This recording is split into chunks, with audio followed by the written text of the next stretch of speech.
Even though this is the Battle Nexus version, the most important thing this game has going for it was its gameplay. At least that hadn't changed. Luckily, I had the NES OST on hand, and we listened to this when we were playing through the game, making it somewhat more bearable. It was actually kind of fun to be able to input unlimited guys, and K-Wife had fun playing this game too.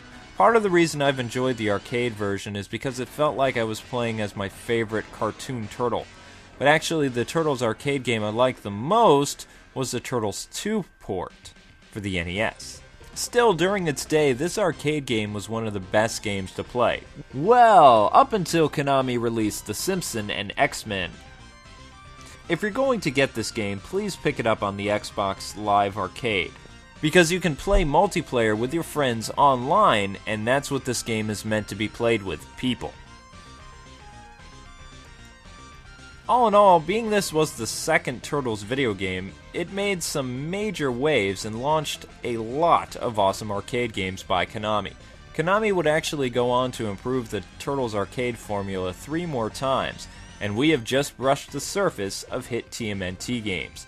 Turtles the Arcade had easy gameplay, great music, and it was just a really fun time to be had by all. So K-Wing Reviews gives Teenage Mutant Ninja Turtles the Arcade game an 8 out of 10. And the Battle Nexus port a 6 out of 10 because it just didn't feel like the same old gem I remembered. Alrighty, please join me for part 2 where we look at the NES Turtles 2 game. Well, thanks so much for watching one of our in-depth episodes. Don't forget to check out my video reviews of new Wii, DS, and PS3 games for GotGame.com, Game Nights Entertainment, and of course BLP Gaming. This is K-Wing as always saying God bless and happy gaming. Until we meet again, gamers. See ya!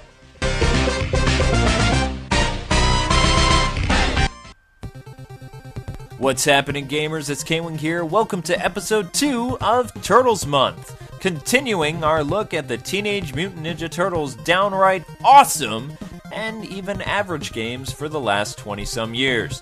The reason we're doing this is, again, the Turtles are celebrating their 25th anniversary.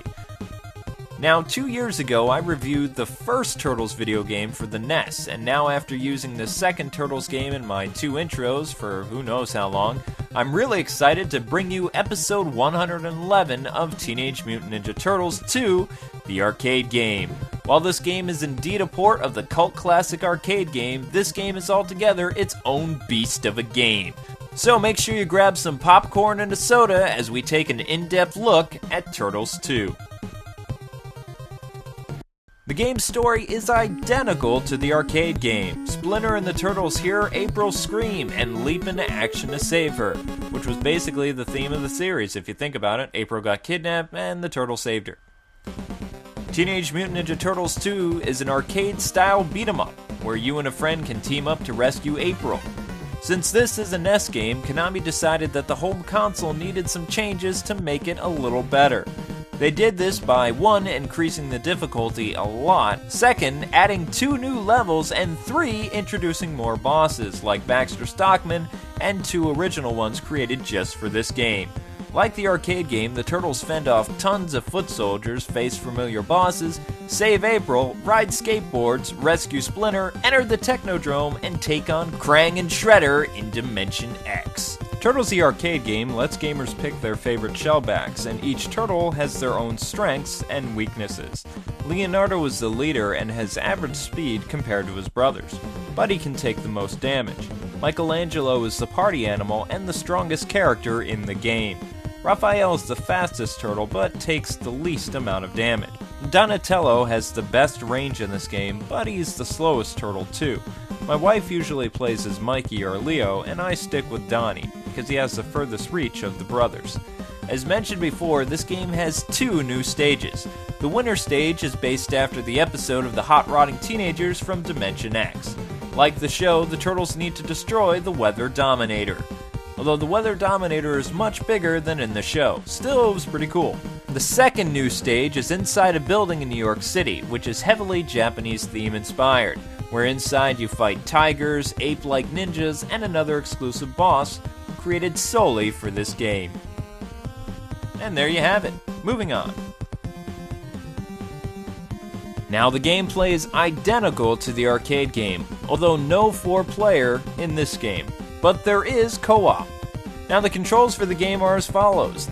The A button attacks and the B button will jump. However, this game is significantly harder than its arcade twin. We're talking mega hard, folks, especially with a second player.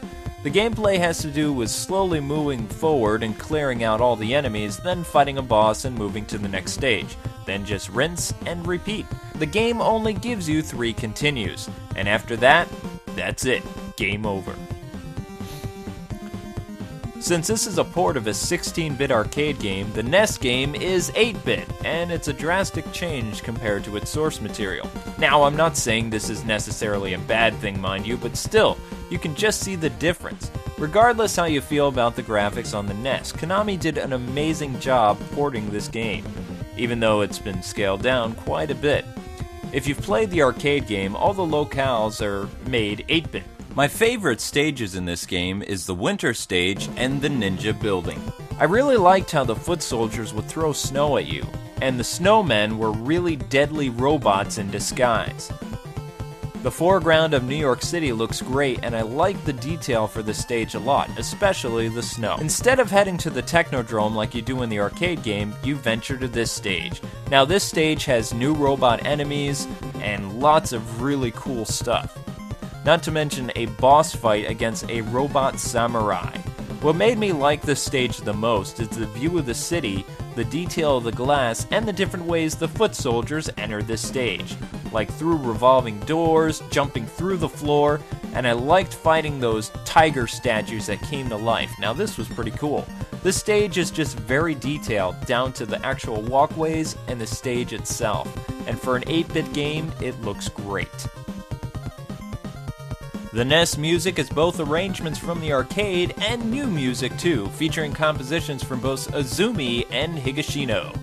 There is just something about hearing the tunes on the NES as opposed to the actual arcade. For me, the music sounds so much cooler on the NES, even though the sound quality is so much better in the arcades. I can fondly remember just about all the stages in this game because of the kick-butt tunes.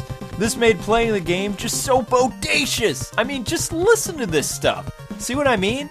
Rather than oozing on and on over the amazing music in this game, throughout this review you'll hear my favorite tracks from Turtles 2, the original soundtrack. Still, if I had to pick my favorite track out of all the awesome stuff, the award would have to go to Scene 6. I have so many memories of playing this game with my friends and cousins over the years, but the thing I recall the most about this game is playing it with my dad. While playing Super Mario Bros. Was great fun, it was so much better to be able to play a co-op game at the same time.